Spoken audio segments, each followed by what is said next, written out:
یونٹ نمبر 12 اوس 12 یونٹ شروع کیږي او لومړی لفظ دا ایلون تنها یا ځان له. فار ایگزامپل I love being alone. زه یوازیتوب خوښوم، یعنی چې یوازې وم د زه ډېر خوښ.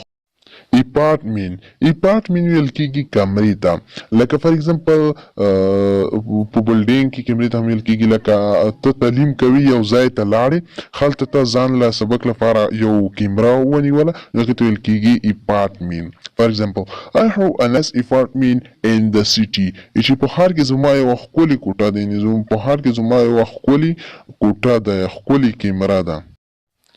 آرټیکل مطلب دی کیسه. فار ایگزامپل تاسو یو کیسه په ګوګل یا په وغیره د انټرنیټ کې وګورئ یا فیسبوک کې یا اخبار کې وګورئ، نو هغې ته ویل کېږي آرټیکل. فار ایگزامپل تاسو به ډېر داسې کسان لیدلي چې هغه وایي چې ما آرټیکل وکتل، نو هغې داسې وړه شانتې لیکنه یا کیسه لوستلي. فار ایگزامپل I read an article about MS Dhoni. چې MS Dhoni په اړه یوه داسې وړه شانتې کیسه ولوستله. آرټیست مطلب دی فنکار، یعنی هنرمند، یعنی چې یو څه کې هنر ورته ملاوي. فار ایگزامپل who wants to visit America to become an artist. چې هغه غواړي چې امریکې ته لاړ شي، یو فنکار یعنی یو هنرمند جوړ شي. ایټیټیوډ دا ایټیټیوډ نه ویل کېږي، دا ایټیټیوډ ویل کېږي.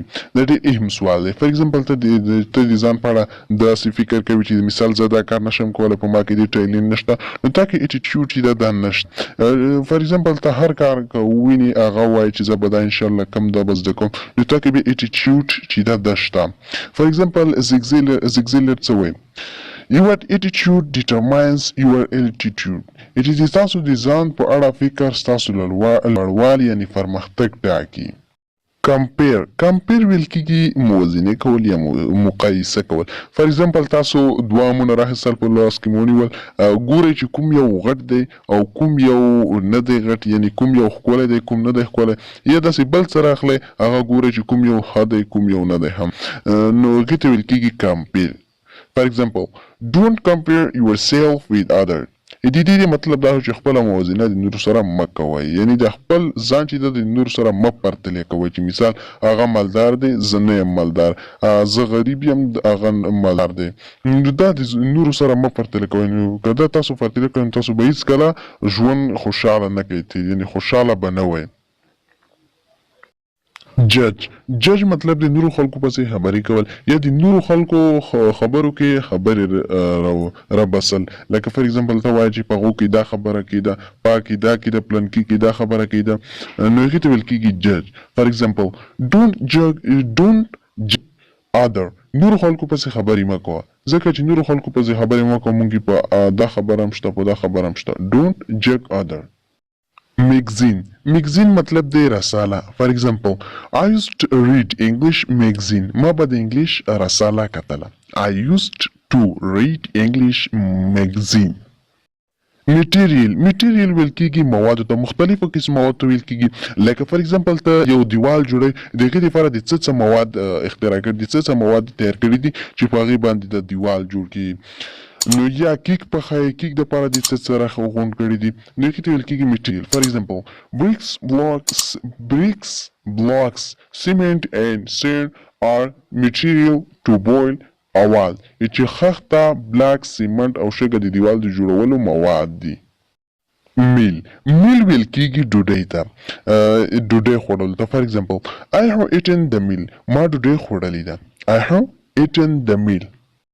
میتھډ ویل کېږي د کار کولو طریقه. فار ایگزامپل یو کس یو رقم سره د کار کولو طریقه وي، ټیچینګ وي، بل رقم سره ټیچینګ وي، بل رقم سره. نو فار ایگزامپل I like your teaching method. زه ستا د ښودلو طریقه یعنې د ټیچینګ طریقه چې زه ډېره خوښوم. Neighbor ویل کېږي ګاونډی. فار ایگزامپل one of our neighbor is a rascal. زموږ یو ګاونډی ډېر بدذات دی، چې زموږ یو ګاونډی چې ده هغه ډېر حرام یا بدذات دی. پروفیشنل ویل کېږي کسبي ته. لکه فار ایگزامپل یو کس دا په روپیو باندې عکسونه وباسي، نو هغې ته ویل کېږي پروفیشنل کسبي. فار ایگزامپل it looks a professional. دا ښکلی ښکاري. it looks a professional. دا ښکلی ښکاري. Profit will kigi gatita. For example, it has no any profit. ودي کې هیڅ ګټه نشته. It has no any profit.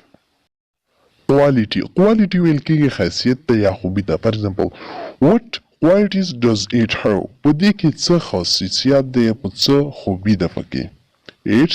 What qualities does it have?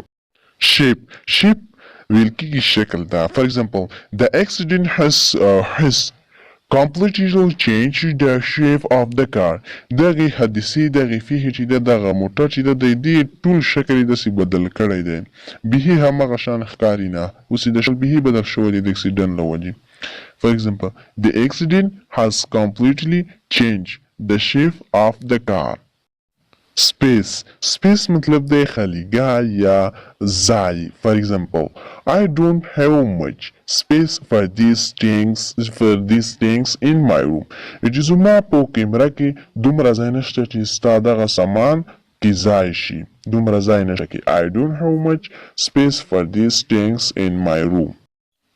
Symbol will kigi naha ya علامات like for example یو شی نه ده هغه په واسطه سره تاسو دا پیژنئ چې موږ دا غنه شو کولای دا غنه شو کولای. For example, this symbol tells us that we cannot smoke here. چې دغه نه مطلب دا چې موږ دلته سیګریټ نشو څکولای. This symbol tells us that we cannot smoke here. Thin मतलब दे नरीता. The thin will kigi narita. For example, he is so thin because he does not eat much. چې هغه ډیر نری ده ځکه چې هغه ډیر خوراک نه کوي. He is so thin because he does not eat much.